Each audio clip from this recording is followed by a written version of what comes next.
안녕하세요. 자, 오늘은 클래스룸의 수업 항목에서 어, 질문 과제에 대해서 설명을 드리도록 하겠습니다. 좀 빠르게 끝날 수도 있을 것 같아요. 일단은 이미 개설된 수업에 들어가셔서 한번 보여드릴게요. 지난 시간에 과제, 퀴즈 과제에 대해서 얘기했었고, 이번엔 질문입니다. 질문은 이제 미리 설명을 좀 간단하게 드리자면, 저희가 퀴즈 과제에서 썼던 구글 폼즈, 그러니까 구글 설문지에 기본적인, 아주 간단한 기본적인 기능만 끌어다가 구글 클래스룸 자체에서 이제 학생들에게 질문을 던지기 위해서 과제를 제시하는 겁니다. 물론 이제 좀 다른, 뭐, 좀 더 일반적인 구글 폼즈의 기능에 더해서 좀 더 다른 기능이 좀 더 추가되긴 했는데요. 일단 보시면 알 것 같아요. 자, 클릭을 한번 해볼게요. 자, 똑같이 이제 질문이라고 써있긴 하지만 사실은 과제예요. 질문에서 이제 예를 들어서, 가장 중요한 과목은 라고 했을 때, 단답형이 아니라 이런 질문이면 이제 객관식으로 만들어야겠죠. 그래서 뭐 안내사항, 그래서 뭐 4월 1일까지 하지 않으면 빵점 이렇게 써놓고, 자, 옵션에다가 국어, 영어 하면 늘어납니다. 수학 하면 다 우리 썼을 때 구글 폼즈, 그러니까 구글 설문지 같은 경우에는 이제 그 답을 선택을 할 수 있었잖아요. 그런데 지금 보시면 이제 제가 이렇게 뭐 이렇게 클릭할 수 있는 게 없어요. 그죠? 이거는 이제 학생들의 답을 확인을 하고 선생님께서 개별적으로 점수를 부여하는 겁니다. 그래서 이제 이런 상태에서 보시면 알겠지만 과제이기 때문에 필요한 추가 자료를 드라이브라든지 링크, 파일, 유튜브를 통해서 이제 첨부하시면 되겠고요. 어, 혹은 이제 기본적인 이제 구글 교육 툴인 문서라든지 프레젠테이션, 스프레드시트 등등을 이용해서 이제 좀 더 추가적인 자료를 제공하셔도 되고요. 그래서 이 상태에서 이제 역시 대상을 설정하신 다음에 점수 설정하시고 기한 설정하시고 주제 설정하신 다음에 질문하기 딱 눌러주시면 이제 질문이 학생들에게 쫙 퍼집니다. 그럼 이제 어떻게 채점을 하는지에 대해서는 이걸 제가 예전에 시연하느라고 학생들한테 한번 만든 게 있었거든요. 그걸 한번 보여드릴게요. 얘는 그냥 이 상태에서 질문하기 아니고 이렇게 임시 저장하셔도 저장되고요.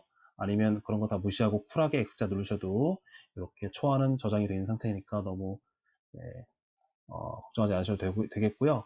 좀 내려보시면 영어로 써있긴 한데요. 신경 쓰지 마세요. 그냥 요거 보신 다음에 수정 하시면 여기 이제 제가 이제 시연했던 이제 질문이었고요. 이런 식으로 이제 만들었었고 이미 뿌려졌었던 이제 질문이었었습니다. 자, 보시면 지금 요거는 이제 제가 처음 설명드리는데 학생들이 이제 총 29명이죠. 지금 요거 10 더하기 18 더하기 1은 산수입니다. 29입니다. 실제 처음 이렇게 질문을 뿌리든 과제를 뿌리든 뭘 뿌리든 간에 이 수업 창에서는 이제 각각의 과제에 대해서 처음에는 29명, 그러니까 여기 2학년 4반은 29명이니까 29이 뜰 거고요. 다른 반은 30명이라면 30명이 뜨겠죠. 29명이 할당 완료라고 뜨게 됩니다. 그리고 학생들이 질문이나 과제를 보고 실제 문제를 풀고 제출하게 되면 여기에 29라는 수가 줄어들면서 여기 제출함에 하나씩 숫자가 늘어나게 돼요. 그리고 제출된 자료들을 선생님께서 확인하신 다음에 그 부여된 배점에 맞게끔 점수를 부여하시게 되면 이제 이렇게 채점 완료로 뜨게 됩니다. 그러니까 처음에는 할당 완료에 29, 여긴 빵이겠죠, 그죠? 그런데 이 과제가 완료가 다 됐으면 어떻게 떠 있겠습니까? 여기에 빵, 여기도 빵, 그리고 여기에 29라고 뜨겠죠. 그죠? 그렇게 해서 이제 과제가 완료됐을 거라는 것을 알 수 있을 것 같아요. 자, 어떻게 채점을 하는지에 대해서 한번 들어가 보겠습니다. 이 셋 중에서 아무거나 누르시면 돼요.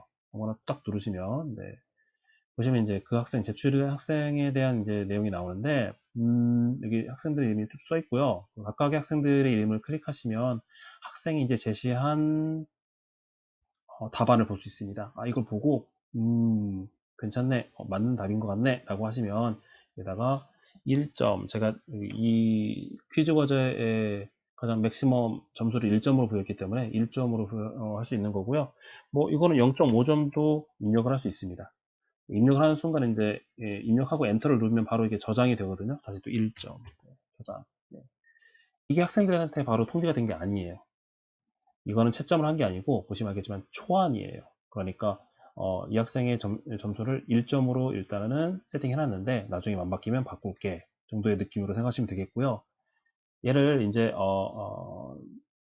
실제 이제 학생들에게 네 점수는 이거야 라고 이렇게 전달하시고 싶으시면 이 상태에서 여기 체크가 되어 있잖아요. 돌려주기를 클릭하시면 이게 반환이라고 쓰여 있기도 하고요.